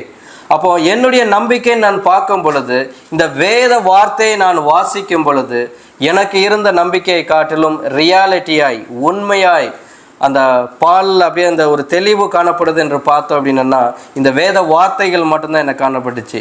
என்னை யாரும் வலுக்கட்டாயமாக கூப்பிட்டு இல்லவே செய்யவே இல்லை. வசனத்தை நானாக வாசித்து, நானாக வாசிச்சுட்டு தான் நான் போதகிற இடத்துல போய் சொன்னேன், எனக்கு பேப்டிசம் எடுக்கணும், நான் ஆண்டவராக இயேசு கிறிஸ்துவை ஏற்றுக்கொள்கிறேன்ட்டு.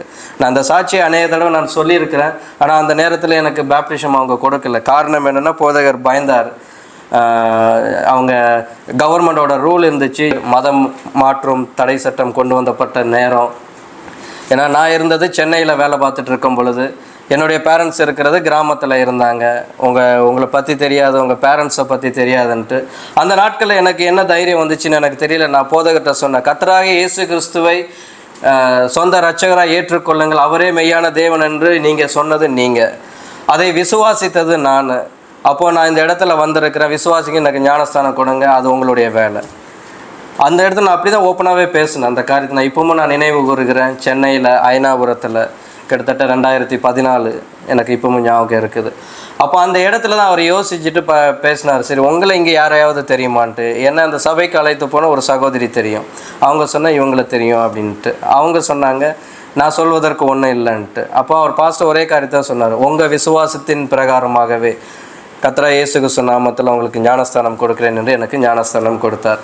இதில் நான் என்ன சொல்ல வரேன் அப்படின்னா, வார்த்தைகள் வரும் பொழுது ரொம்ப மிக மிக ஒரு முக்கியமான ஒரு காரியம். அப்போது இந்த இடத்துல இஸ்ரவேல் ஜனங்களுக்கு சொல்லணும் அப்படின்னா, இஸ்ரவேல் ஜனங்கள் அவ்வளோ சீக்கிரத்தில் இயேசு கிறிஸ்துவை ஏற்றுக்கொண்டவர்கள் இல்லை, அவரை கொலை செய்தவர்களாய் காணப்பட்டாங்க. ஆனால் அப்படிப்பட்ட ஒரு இடத்துல, இந்த இடத்துல பவுல் போய் என்ன சொல்ல போகிறார் அப்படின்னா, அவர் எடுத்துக்கொண்டு போகிற பாதையை பாருங்கள். இந்த கர்த்தராகிய இயேசு கிறிஸ்து வேறு யாரும் இல்லைப்பா, அந்த மோசேயை கூட இருந்து வழி நடத்திய அந்த கண்மலை இவரே, இந்த கிறிஸ்துவே என்பதை அந்த பழைய ஏற்பாட்டில் காணப்பட்ட, ஆகமங்களில் காணப்பட்ட, அவர்கள் விசுவாசிக்கிற அந்த தேவன் என்பதை விவரித்து காண்பிக்கிறவராய் காணப்பட்டார். பாருங்கள், அந்த ஒரு உடனே கீழ்ப்படிந்து இந்த இயேசு கிறிஸ்துவை ஏற்றுக்கொண்ட அந்த பவுல் உடனே எப்படிப்பட்ட ஒரு ஞானத்தை பெற்றவனாய் தன்னுடைய காரியத்தை காணப்படுறோம். டக்குன்னு யூட்டர்ன் போட்ட ஸ்பீடில் பாருங்கள் எவ்வளோ குயிக்காக அவர் ஓடுறாரு அப்படிங்கிறது. அந்த ஓட்டம் நமக்கு வேணும் இந்த நாட்களில்.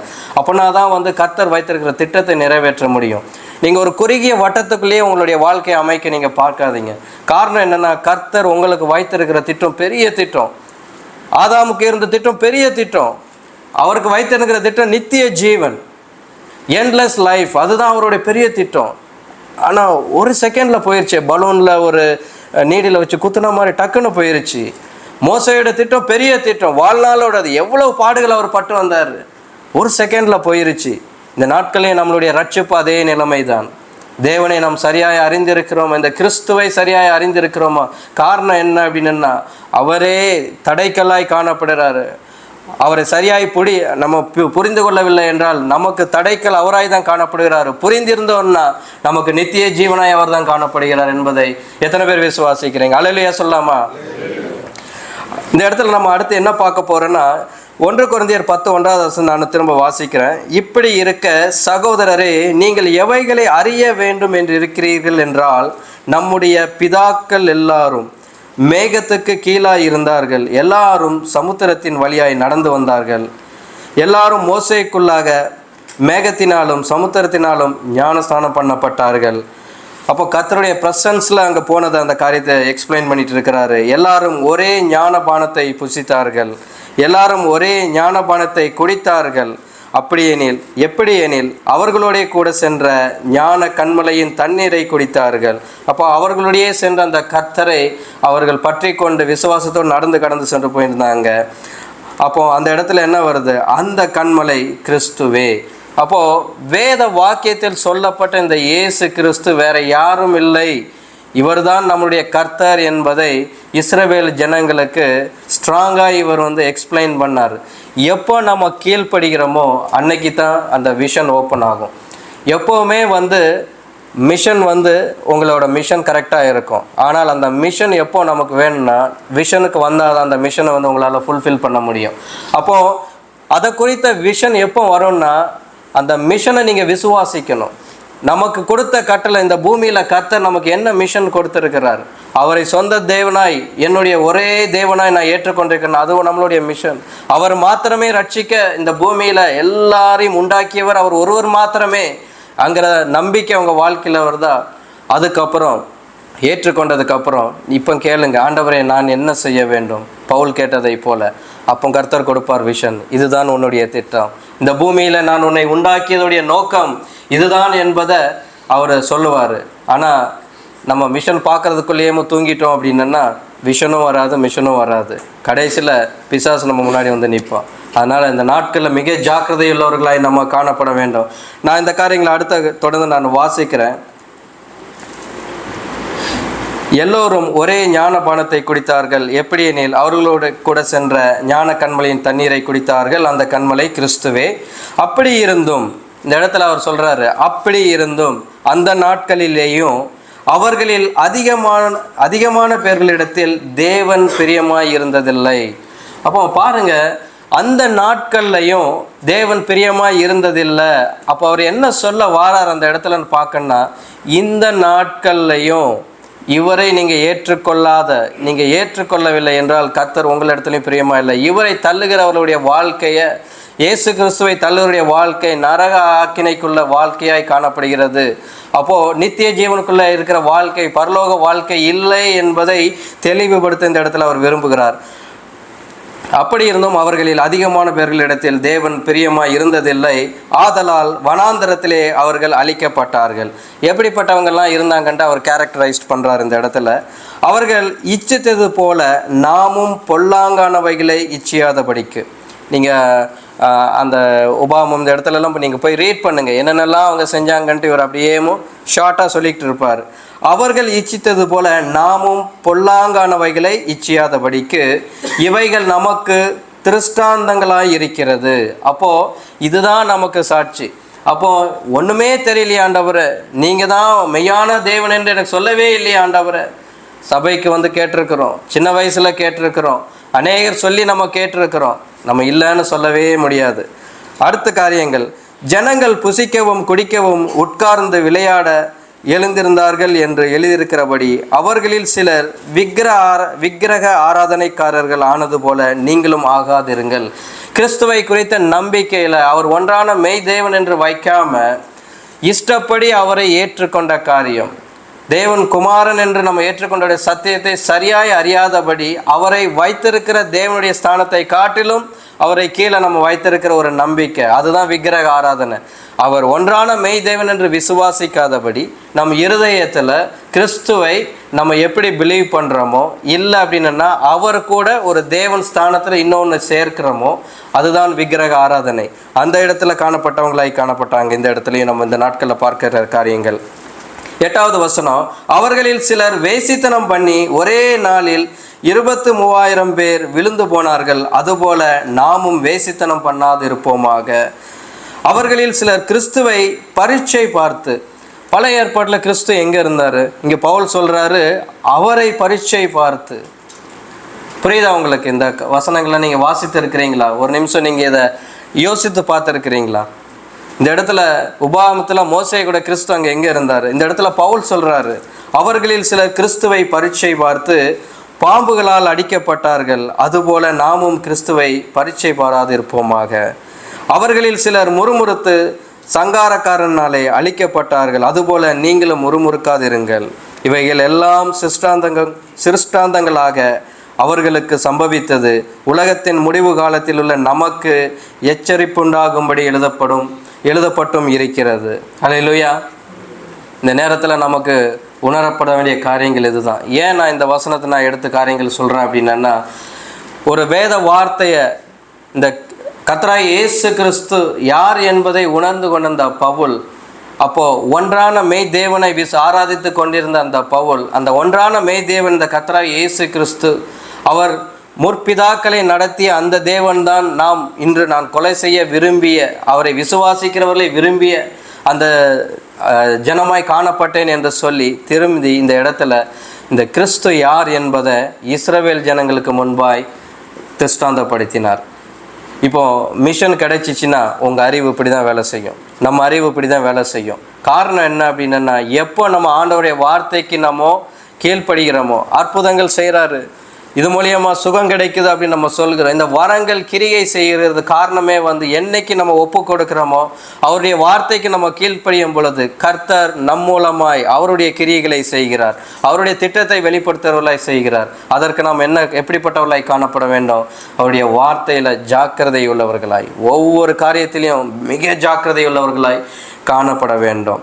அப்போது இந்த காரியங்கள் எல்லாம் நம்ம பார்க்கும்போது அவர்களுக்கு சம்பவித்தது உலகத்தின் முடிவு காலத்தில் உள்ள நமக்கு எச்சரிப்பு உண்டாகும்படி எழுதப்பட்டிருக்கிறது. இந்த நாட்கள்லையும் இது ஒரு எச்சரிப்பாய் நம்ம இந்த நாட்களை எடுக்கலாமா?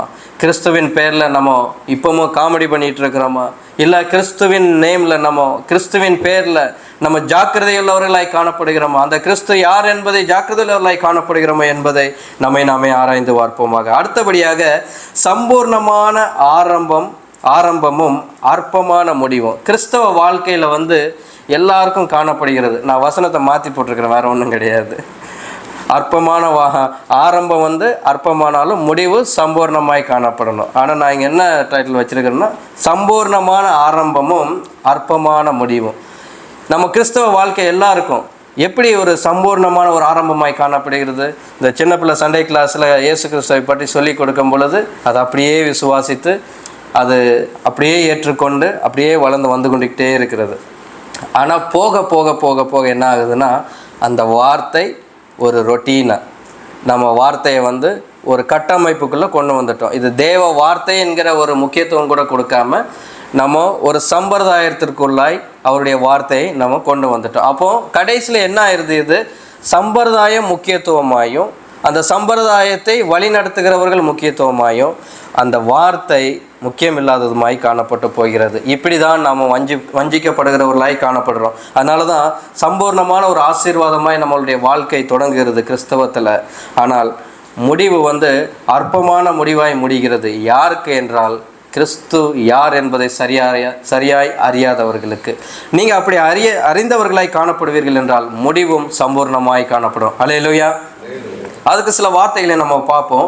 கலாத்தியர் 3வது அதிகாரம் 3வது வசனம், ஆவியினாலே ஆரம்பம் பண்ணின நீங்கள் இப்பொழுது மாம்சத்தினாலே முடிவு பெறப் போகிறீர்களோ நீங்கள் இத்தனை புத்தியினரா? இந்த இடத்துல என்ன சொல்கிறாரு? கலாத்தியர் சபைக்கு ஒரு அட்வைஸ் அங்கே சொல்லுகிறாரு. ஆவியினால் ஆரம்பம் பண்ணினீங்களே, சம்பூர்ணமாக நீங்கள் ஆரம்பம் பண்ணினீங்களே. ஆனால் இப்போ உங்கள் விசுவாசத்தை குறித்து எனக்கு பார்க்கும் பொழுது உங்கள் உங்கள் மாம்ச இச்சையினால் நீங்கள் விழுந்து போய் அந்த வசனத்துக்கு முக்கியத்துவம் கொடுக்காம நீங்கள் விழுந்து போனதுக்கப்புறம் உங்கள் முடிவு எப்படி காணப்படுகிறது? நீங்கள் இத்தனை புத்தியினரா? அப்போ இத்தனை புத்தியினரான்னு அவர் ஏன் கேட்குறாரு அப்படின்னா, ஒரு முக்கியமான காரியத்தை விட்டு போகிற அளவுக்கு, எப்படி ஏசா சிரேஷ்ட புத்திர பாதத்தை விட்டு போகிற அளவுக்கு ஒரு புத்தியினராக காணப்படுறாங்களா? ஆதாம் ஒரு நித்திய ஜீவனை விட்டு போகிற அளவுக்கு ஒரு புத்தியினராக காணப்பட்டாரா?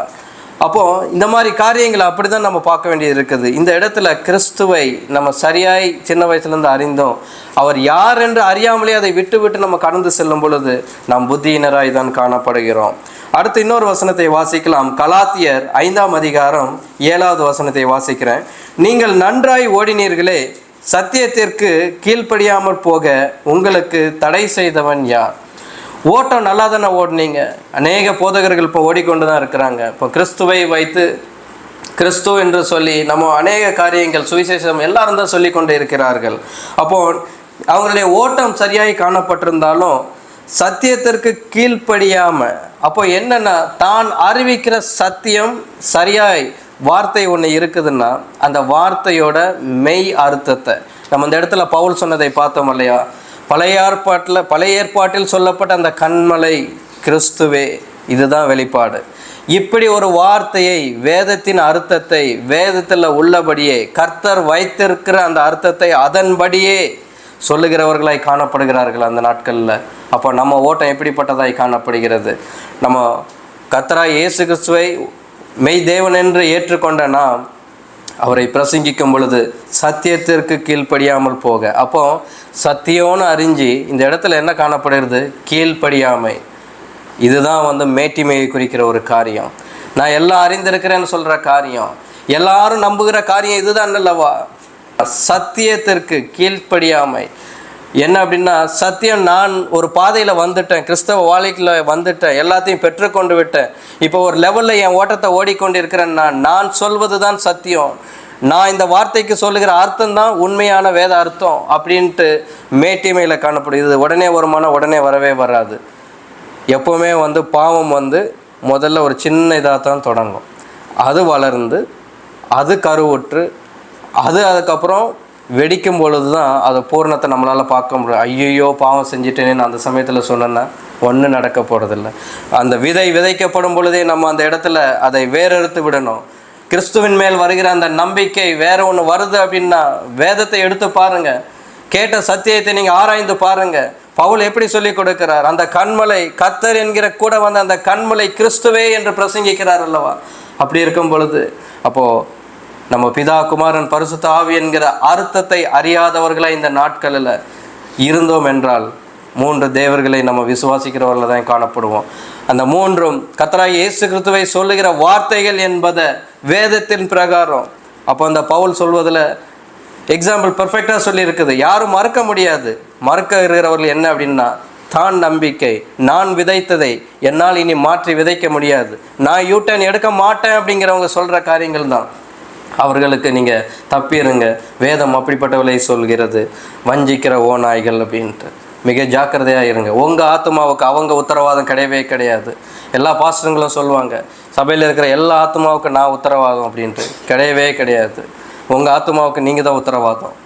வேதம் சொல்லுகிறது அந்தந்த ஆத்மா தான் அந்தந்த ஆத்மாவுக்குரிய உங்களுடைய விசுவாசம், உங்களுடைய நம்பிக்கை, இதுதான் உங்களுக்கு, நீங்கள் தான் உத்தரவாதமாக தவிர யாரும் உத்தரவாதம் கொடுக்கவே முடியாது. நமக்கும் அது கிறிஸ்துவுக்குள்ள ஒரு அந்த பாண்டேஜுக்கு யாரும் உத்தரவாதம் கொடுக்க முடியாது. அவர்கள் நமக்கு வேண்டி பிரயாசப்படலாம். என்ன உத்தரவாதம் சொல்லலாம்னா, நமக்கு வேண்டி கிறிஸ்துவை ஏற்றுக்கொள்ளத்தக்கதாய் வேதத்தில் இருக்கிற வார்த்தைகளை சிஷ்டாந்தப்படுத்தி இவர்தான் மெய்யான தேவன் என்று சொல்லி கொடுத்து கொண்டே இருக்கலாம். ஆனால் அதை ஏற்றுக்கொள்வதும் தட்டி கழிப்பதும் நம்மளுடைய காரியங்களாய் காணப்படுகிறது. அடுத்து நம்ம பார்க்கிற காரியம் என்னென்னா, நாம் கர்த்தரை அறிகிற அறிவிலே கனியுள்ளவர்களாய் காணப்பட வேண்டும் என்று அடுத்த ஒரு அப்போஸ்தலர் சொல்லுகிறார். யார் என்றால் பேதுரு. வாசிக்கலாம் 2 பேதுரு 1ஆம் அதிகாரம் 1 இருந்து 8வது வசனம் வரை வாசிக்கலாம். நம்முடைய தேவனும் இரட்சகருமாயிருக்கிற இயேசு கிறிஸ்துவினுடைய நீதியால் எங்களைப் போல அருமையான விசுவாசத்தை பெற்றவர்களுக்கு இயேசு கிறிஸ்துவின் ஊழியக்காரனும் அப்போஸ்தலனுமாகிய சீமோன் பேதுரு எழுதுகிறதாவது, தேவனையும் நம்முடைய கர்த்தராகிய இயேசு கிறிஸ்துவையும் அறிகிற அறிவினால் உங்களுக்கு கிருபையும் சமாதானமும் பெருக கடவது. தம்முடைய மகிமையினாலும் காருண்யத்தினாலும் நம்மை அழைத்தவரை அறிகிற அறிவினாலே ஜீவனுக்கும் தேவ பக்திக்கும் வேண்டிய யாவற்றையும் அவருடைய திவ்ய வல்லமையானது நமக்கு தந்தரிலிருந்துமன்றி இச்சையினால் உலகத்தில் உண்டான கேட்டுக்கு தப்பி திவ்ய சுபாவத்துக்கு பங்குள்ளவர்களாகும் பொருட்டு மகா மேன்மையும் அருமையுமான வாக்கு தத்தங்களும் அவைகளினாலே நமக்கு அளிக்கப்பட்டிருக்கிறது. இப்படி இருக்க நீங்கள் அதிக ஜாக்கிரதை உள்ளவர்களாய் உங்கள் விசுவாசத்தோட தைரியத்தையும், தைரியத்தோட ஞானத்தையும், ஞானத்தோட இச்சையடக்கத்தையும், இச்சையடக்கத்தோட பொறுமையையும், பொறுமையோட தேவ பக்தியையும், தேவ பக்தியோட சகோதர சிநேகத்தையும், சகோதர சிநேகத்தோட அன்பையும் கூட்டி வழங்குங்கள். இவைகள் உங்களுக்கு உண்டாயிருந்து பெருகினால் உங்களை நம்முடைய கர்த்தராகிய இயேசு கிறிஸ்துவை அறிகிற அறிவினாலே வீணரும் கனியற்றவர்களுமாய் இருக்க ஒட்டாது. அல்லேலூயா. இந்த வசனத்தை நீங்கள் போய் வாசிச்சு பாருங்க. 2 பேதுரு 1ஆம் அதிகாரம் 1 நம்ம இப்போ வாசித்த அந்த 8 அதிகாரத்துக்குள்ள தேவனை, இந்த இயேசு கிறிஸ்துவை அறிகிற அறிவில் கனி பெற்றவர்களாய், அப்படின்னா தேர்ச்சி பெற்றவர்களாய், கனி கொடுக்கிறவர்களாய், அப்போது நம்ம சரியாய் அவர் யார் என்று நம்ம சொல்லுகிறவர்களாய் காணப்படுறதுக்கு நம்ம என்னென்ன காரியங்கள் செய்ய வேண்டும்ன்ட்டு ஒரு சின்ன ஷார்ட்டாக அவர் ஒரு அறிவுரை சொல்லியிருப்பார். எனக்கு இதில் என்ன வந்துச்சு அப்படின்னா, அந்த பேதுரு சொன்ன காரியங்கள், 1ஆவது அதிகாரத்தில் சொன்ன காரியங்கள் எனக்கு ரொம்ப பிடிச்சிருந்துச்சு. எப்படி தேவனை அவங்க கரெக்டாக இன்டர்பிரட் பண்ணுறாங்க அப்படின்ட்டு. நம்முடைய தேவனும் இரட்சகராய் இருக்கிற இயேசு கிறிஸ்துனுடைய நீதியால், அப்போ அந்த இடத்துல அவங்க அறிவிக்கிறவங்க யாருன்னு தெளிவுள்ளவர்களாய் காணப்பட்டாங்க. நம்முடைய தேவன். அப்போ பேதுருவும் நியாயப்பிரமாணத்தை விசுவாசிக்கிறவர் தான். அந்த தேவன் யார் என்று அவர் அறிந்து கொண்டு இந்த கர்த்தராகிய இயேசு கிறிஸ்துவுடைய தேவன் என்பதை அவர் வெளிப்படுத்தினவராய் காணப்பட்டார். அதுக்கப்புறம் 2வது வசனத்தில் அப்படி தான் தொடங்குறாரு. தேவனையும் நம்முடைய கர்த்தராகிய இயேசு கிறிஸ்துவையும் அறிகிற அறிவினாலே உங்களுக்கு கிருபையும் சமாதானம் பெருக கடவது. அப்போது தேவனாய் இருக்கிற இந்த கர்த்தரை அறிந்து கொள்வதற்கு அறிகிற அறிவில் நம்ம வளரணும் என்பது இந்த பவுலர் சொன்ன காரியமும் சரி, நம்ம அப்போஸ்தலர்கள் எல்லாருமே அவரை அறிந்து கொள்ளுங்கள் தான் எல்லாரும் சொல்லி கொண்டு இருக்கிறாங்களே தவிர, அவங்க தான் அறிவிச்சிட்டாங்களே, இனி என்னத்தை அறிவிக்கிறது? அவர் யார் என்பதை நீங்கள் அறிந்து கொள்ளுங்க. காரணம் என்ன அப்படின்னா, ஒவ்வொரு நாளும் நம்ம ஆத்மாவோடு அவர் பேசுகிற தேவனாய் காணப்படுவதனால் அவர் அதிகமாய் அறிய தான் உங்கள் ஆத்மா நல்ல ஸ்திரப்படுகிற ஆத்மாவாய், பலனுள்ள ஆத்மாவாய் காணப்படும். வீக்கான ஹார்ட் போல் வீக்கான ஒரு ஆத்மாவாய் காணப்படாது. அதனால தான் அவங்க சொல்கிறாங்க அறிவினால் அதுக்கு என்னென்ன செய்யணும் அப்படின்னு சொல்லிட்டு, இப்படியெல்லாம் செஞ்சீங்கன்னா இவைகள் உங்களுக்கு உண்டாயிருந்து பெருகினால், அதான் கரெக்டாக சொல்லியிருக்கிறாரு, உண்டாயிருந்து பெருகணும். அப்போ உண்டாயிருந்து மாத்திரம் இல்லை, அதை நீங்கள் ஒவ்வொரு நாளும் அபியாசப்படுத்தி அதில் நீங்கள் வளர்ந்துக்கிட்டே வரணும். அப்படி வளர்ந்துட்டு வருவீங்கன்னா உங்களை நம்முடைய கர்த்தராகிய இயேசு கிறிஸ்துவை அறிகிற அறிவினாலே வீணரும் கனியற்றவர்களுமாய் இருக்க ஒட்டாது. அப்போது நீங்கள் கனி கொடுக்காதவங்களாய் இருக்க முடியாது. கனி கொடுக்கிறவர்களாய், மெய் தேவனை சரியாய் நீங்கள் அறிவிக்கிறவர்களாய், நான் பெற்றுக்கொண்ட அந்த தேவனை இன்னும் அறியாத என்னோடய குடும்பத்தார்களுக்கு, நான் பெற்றுக்கொண்ட அந்த தேவனை அறியாத மற்றவர்களுக்கு அறிவிக்கிறவர்களாய் காணப்படுவோம். இந்த சபையில் நீங்கள் ஒரு நாள் கூட வந்துட்டு போயிருந்திருக்கலாம், இல்லை அடிக்கடி வந்துட்டு போயிருந்திருக்கலாம். கர்த்தருடைய நோக்கம் ஒன்று இருக்குது. இன்றைக்கி என்ன காரியம்னா, தேவனை அறிந்திருக்கிற கர்த்தராகிய இயேசு கிறிஸ்து யார் என்று அறிந்திருக்கிற உங்களுக்கு கர்த்தர் சொல்லுகிற காரியம், நீங்கள் கடந்து போய் நீங்கள் சுவிசேஷத்தை அறிவிங்க. என்ன சுவிசேஷம்? நான் அறிந்திருக்கிற இந்த கர்த்தர், பவுல் சொன்ன மாதிரி அந்த பழைய ஏற்பாட்டில் காணப்பட்ட அந்த பிதாவென்று எல்லாரும் சொல்லப்படுகிற அந்த கண்மலை, கர்த்தர் என்று சொல்லப்படுகிற அந்த கண்மலை இந்த கிறிஸ்துவே அப்படின்ட்டு ஏன் அறிவிக்கணும் அவரை அப்படிங்கிறத நம்ம பார்க்கணும். என்னன்னா, நமக்கு நித்திய ஜீவனை அந்த ஒன்றான மெய் தேவன் எப்போ ஆதாம் விழுந்து போனாரோ, விழுந்து போனதுக்கப்புறம் நம்ம அந்த பூமியில் நம்ம நித்திய ஜீவனை பெற்றுக்கொள்ள நம்ம அற்றுப்போனவர்களாய் காணப்பட்டோம். எல்லாருமே மாம்சத்தில் இருக்கிற எல்லாருமே சாக வேண்டும் என்ற ஒரு சாபத்தை பெற்றவர்களாய் இந்த மாம்சத்தில் இந்த பூமியின் மனிதர்கள் காணப்பட்டாங்க. ஆனால் அந்த சாவை ஜெயித்து பரலோக ராஜ்யத்தில் சதா காலம் அவரோடு இருப்பதற்கு தான் கர்த்தர் நம்மை அழைத்தார். அந்த கர்த்தர் எப்படி சொல்லி அழைத்தாருன்னா, நானே உங்களை ரட்சித்து நானே இரட்சகர் அப்படின்னு சொல்லி நம்ம பழைய ஏற்பாட்டில் அநேக வார்த்தைகளை பார்க்கிறோம். அவர் எப்படி நம்மை ரட்சித்தார் என்பதை நம்ம சுருக்கமாக கடைசியாக பார்த்து நம்ம முடிக்க போகிறோம். நாம் நித்திய ஜீவனை பெற இயேசு கிறிஸ்துவை பற்றிய சாட்சியின் வசனங்களின் மேல் ஜாக்கிரதையாக இருக்கிறோமா என்பதை இந்த நாட்களில் ஆராய்ந்து பார்ப்போம். என்னவென்றால், நாம் நித்திய ஜீவனை பெற இயேசு கிறிஸ்துவை பற்றிய சாட்சியின் வசனங்களின் மேல் ஜாக்கிரதையாக இருக்கிறோமா? வாசிக்கலாமா என்ன வசனம்ன்ட்டு? எபிரேயர் 7வது அதிகாரம் 26, 27வது வசனத்தை வாசிக்கலாம். பரிசுத்தரும் குற்றமற்றவரும் மாசில்லாதவரும் பாவிகளுக்கு விலகினவரும் வானங்களில் உயர்ந்தவருமாயிருக்கிற இவ்விதமான பிரதான ஆசாரியரே நமக்கு ஏற்றவராயிருக்கிறார். அவர் பிரதான ஆசாரியர்களைப் போல முன்பு சொந்த பாவங்களுக்காகவும் பின்பு ஜனங்களுடைய பாவங்களுக்காகவும் நாடோறும் பலியிட வேண்டுவதில்லை. ஏனெனில் தம்மை தாமே பலியிட்டதினாலே இதை ஒரே தரம் செய்து முடித்தார். இப்போ இந்த இடத்துல பார்க்குறோம், தங்களுடைய மீட்புக்கு வேண்டி இஸ்ரவேல் ஜனங்கள் ஒவ்வொரு வருடமும் தங்களை கர்த்தருக்கு பலி செலுத்தி கொண்டிருந்தாங்க. தங்களுடைய பாவத்திற்கு ஏற்ற அந்த பாவ நிவாரண பலி, குற்ற நிவாரண பலி என்ற அநேக பலிகளை செலுத்தி கர்த்தருக்கு பிரியமாக நித்திய ஜீவனை பெற்றுக்கொள்ள அங்கே பிரயாசப்பட்டு கொண்டிருந்தாங்க. ஆனால் கர்த்தராகிய இயேசு கிறிஸ்து அவர் ஒருவரை விசுவாசிப்பது நிமித்தம் இந்த மொத்த பலியையும் இந்த இடத்துல வந்து காமித்தார். அப்படிப்பட்ட ஒரு பலியாகத்தான் கர்த்தராகிய இயேசு கிறிஸ்து இந்த பூமியில் வந்தார். ஆனால் அந்த கர்த்தரை நம்ம எப்படிப்பட்ட ஒரு நம்பிக்கையை நம்ம வைத்திருக்கிறோம்? என்னை படைத்த தேவன் எனக்காய் வந்து தன்னுடைய சரீரத்தை ஒப்பு கொடுத்தார். அவரை குறித்து அந்த அறிகிற அறிவு நமக்கு எந்த அளவில் காணப்படுகிற இந்த நாட்களில் சரியாய் அறிந்திருக்கிறோமா? அப்படி சரியாய் அறிந்திருந்தோம் என்றால் அவருக்கு கொடுக்க வேண்டிய கணம் நம்ம கொடுத்துருப்போம் அல்லவா? அவருக்கு கொடுக்க வேண்டிய கணத்தை நம்ம கொடுத்துருந்தோம்னா அவருடைய வார்த்தை, ஒவ்வொரு வார்த்தையையும் நம்ம முக்கியப்படுத்தி கீழ்ப்படிந்திருப்போம் அல்லவா?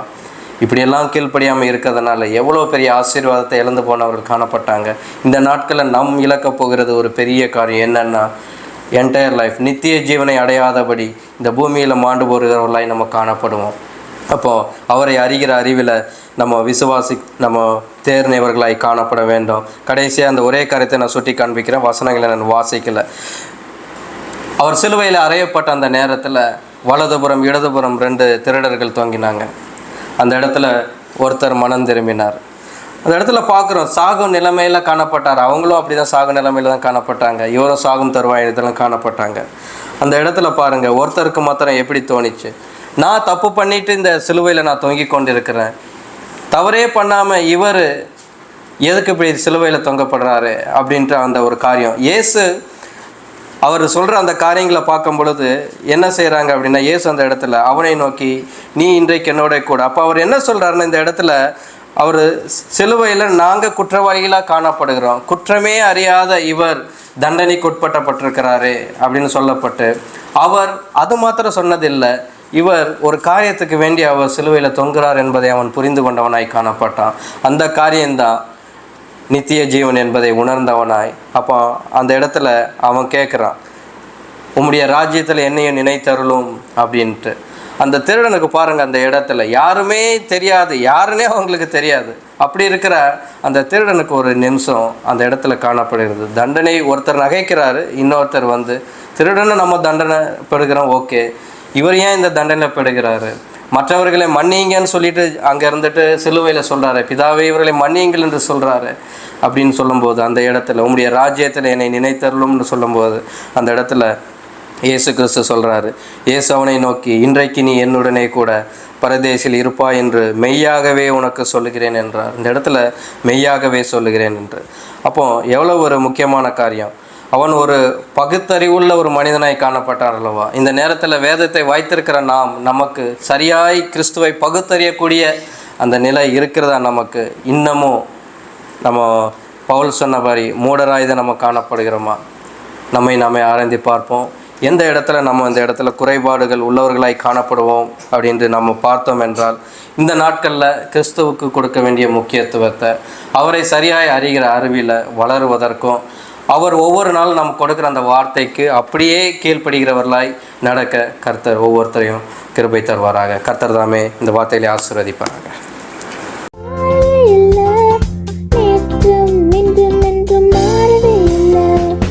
மாறவே இல்லை.